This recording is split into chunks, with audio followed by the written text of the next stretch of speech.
Hello everybody, welcome back to today's video. Today we've got this. So this is a video that I've been wanting to do for quite some time now. So I don't even know how to open this. I don't even know how to open a box. I think it's this way. This is a video. No, it's not. Oh well. This is a video I've been wanting to do.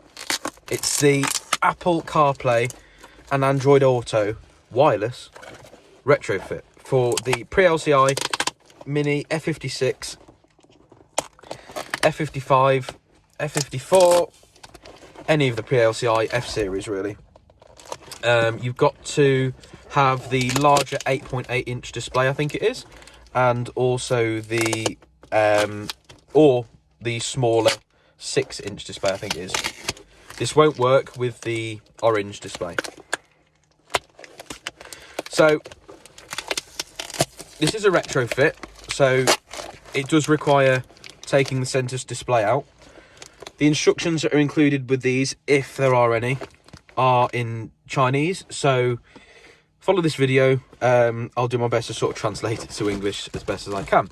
So because it's wireless, you've got so we're just going to go through the box. What you get a Wi-Fi dongle. So this is obviously for the wireless CarPlay. I'm not sure about Android Auto. I think that uses Wi-Fi, but I know wireless CarPlay uses Wi-Fi. So there's a Wi-Fi sort of receiver, transmitter, I don't know. There's a box, we'll get to that in a second.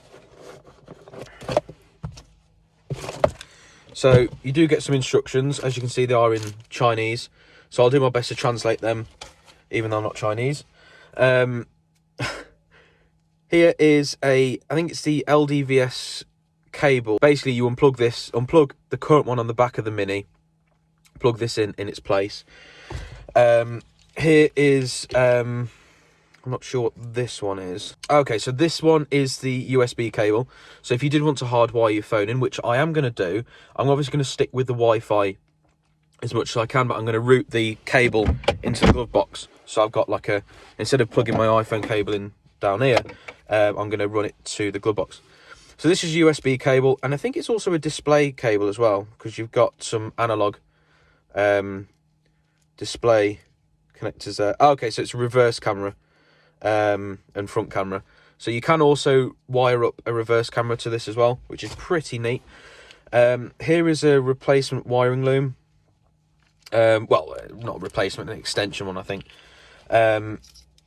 So this goes into the back of the display currently. The display cable goes into here. This goes into the back of the CarPlay box. This is for a microphone, which I don't think this one comes with, because you can use the microphone anyway. And then we've got the box. So this is the box of tricks, nothing else in there. So this is it. This is the CarPlay box. Now this is what the CarPlay runs on. So quite a few people think that the CarPlay runs on the actual iDrive system itself, but that's actually not the case.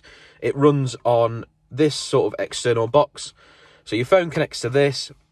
This will then output a display, the CarPlay display, and the sound to your iDrive system, or the screen anyway. What's neat about this is it doesn't take away any functionality of the iDrive itself. So if you wanted to switch back to use the iDrive, you can simply do it by holding the menu button for like 3 seconds, and you can just toggle back and forth anyway. So that's pretty neat. So I'm just going to flip the camera around. I'm going to show you what we're going to be doing to sort this all out. It is just plug and play. You just got to unplug the display cable unplug the cable from the back of the head unit itself into here. This goes into the back of the head unit. This goes into the CarPlay box. The LVDS cable goes from here into the output, into the back of the screen. The one that's in the back of the screen goes in from the back of the screen into the input. Pretty simple. And then the Wi-Fi dongle goes into the antenna sort of section. So I'm going to flip the camera around. I've got the tripod with me. I'm going to show you what we're going to do to get this center screen out. Okay, so do excuse the mess. I mean, I haven't cleaned the car in quite some time. It is due a clean. So we're going to take this centre ring off first. To do that, you've got some basically push fit pin things here. We're going to get something behind there, pull them out, and that side. This centre cap sort of thing will just pop out. You'll find 2 screws located. As far as I'm aware, you've got one behind to the left of there and one to the right there. We're then going to pull this shroud sort of cover off at the top, and you'll find sort of a clip that's like it's a hook shape, and it goes at the back, so you need to press that down, and then the whole screen sort of unit will pop out. Do grab yourself a towel or like a microfiber cloth to rest the screen on, because the last thing you want is scratches up here on the display. I do recommend placing it there, and you should be able to swing the display around up there. So I'm going to get the camera mounted up on the tripod, and yeah, we're going to get this installed. We're going to get a small flathead screwdriver. I'm just going to prise out these sort of retaining lugs here, push these back out, and it retracts the sort of pin in the middle. When you push them back in, it will splay them back out. Keep these locked away in your centre compartments, because you don't want to end up losing these.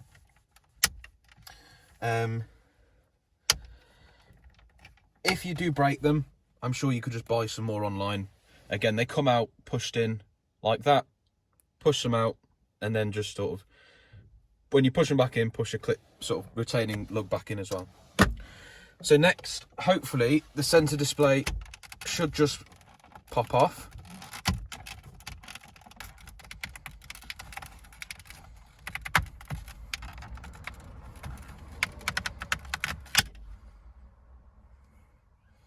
Now you've got 2 screws under here, one located there, one located there.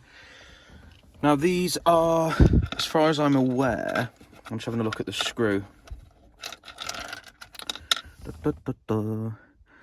So these are T20, Torx T20 bits here.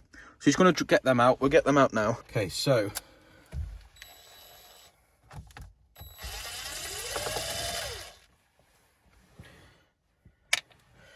these come out like so. I wouldn't recommend using a drill or a driver to put them in. Next, bit of finessing this. You've got to get your hand rightio.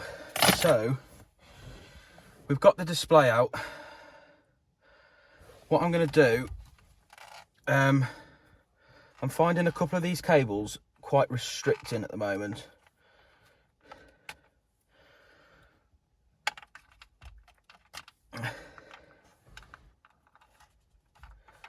So I'm putting the display up there. Next thing you're going to want to remove is 2 more screws.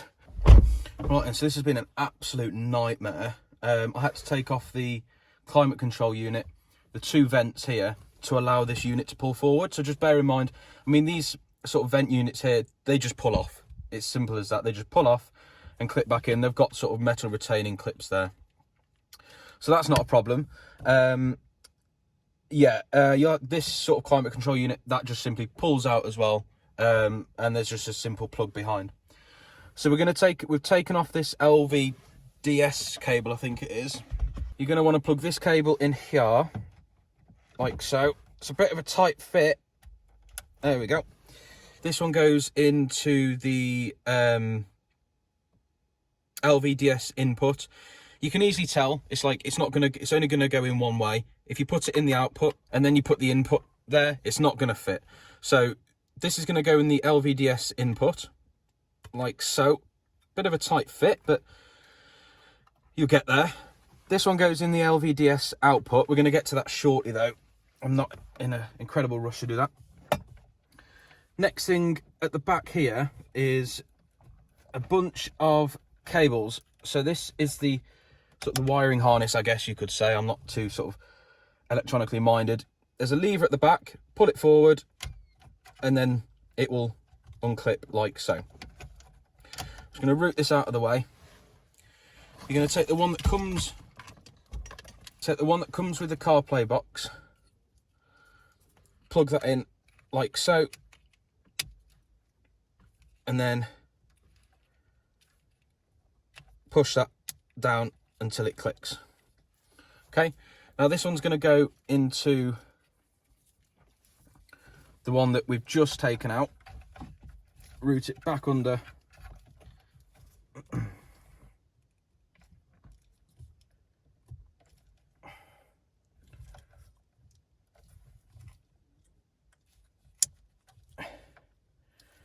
into here,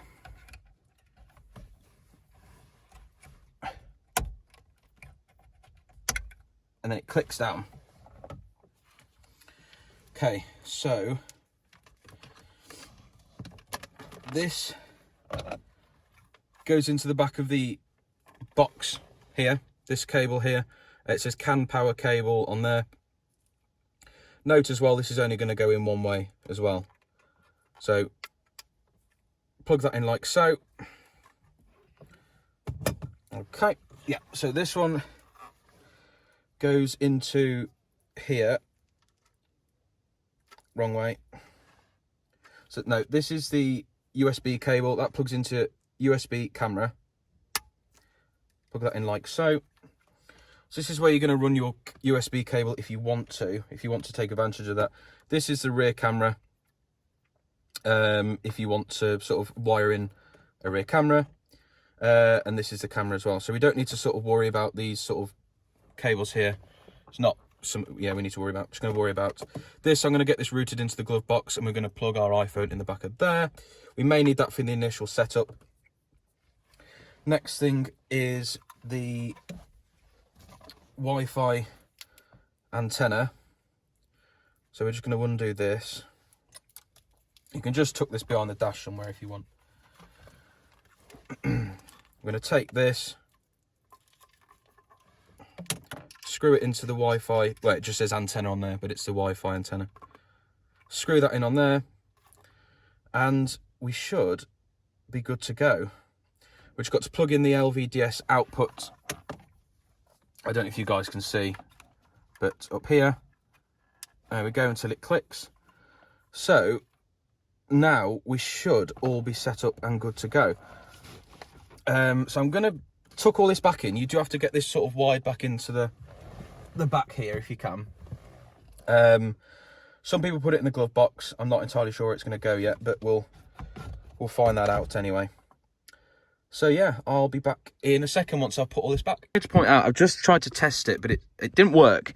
So what I did is actually the cable, the pink cable, you can see the pink end there, is meant to go out of the display at the back into the LVDS input, as you can see on there. So what I had done is I'd routed the blue cable from there to here, and the pink cable remained in the back of here in the display. You need to swap them around. So the blue cable goes in the back of the display to LVDS out, and LVDS in is the pink display, which was from the display into the back of here. So when you take the display off, remove the cable from the display, keep it plugged in there, and put it into LVDS in. Okay then, so we've got everything put back, displays back, everything. So you still retain the functionality of the iDrive system, absolutely everything's still here. But to activate Apple CarPlay, hold the menu button in the middle. Look at that. So we now have Apple CarPlay enabled in a Pre-LCI Mini Cooper S F56. How cool is that? You've got access to everything a normal Apple CarPlay would have. Spotify, bit of clipping at the top. How cool is that? Obviously this display isn't touch, so you do have to just use the wheel to scroll around. As you can see, you've got everything. Settings, we can go in and change the wallpaper if we want. See, oh, how cool is that? You know what, I'll do a dedicated video to Apple CarPlay. That'll be good. Controls, the up and down controls on your steering wheel as well, to change bits as well. Well, to move around and to navigate. You know what, I'm going to do a dedicated video to Apple CarPlay. Yeah, I'm just so impressed. What I'll do is I'll drop a link in the description below where you guys can pick them up. There's people in the mini groups that are selling them for upwards of upwards of £250. I picked this up for 130, including shipping. So yeah, I'll drop a link in the description where you guys can pick it up. I do hope this video has been somewhat helpful. I know it's been slightly thrown together. Running out of storage on the camera is a bit of a problem at the moment, as well as just getting frustrated with the wiring behind there. But it all pushes back nicely. The box tucks in behind the climate control area, so it's fine. I haven't wired in the cable. I haven't needed to, because I can just use wireless CarPlay. Yeah, so that's not a problem. Guys, I'm going to end this video here. If you like the video, click like. If you want to see more videos in the future dedicated to minis, hit that subscribe button, follow our notification bell, where you'll be notified whenever I upload a new video. Anyway, guys, thank you for watching. I shall see you all in the next video.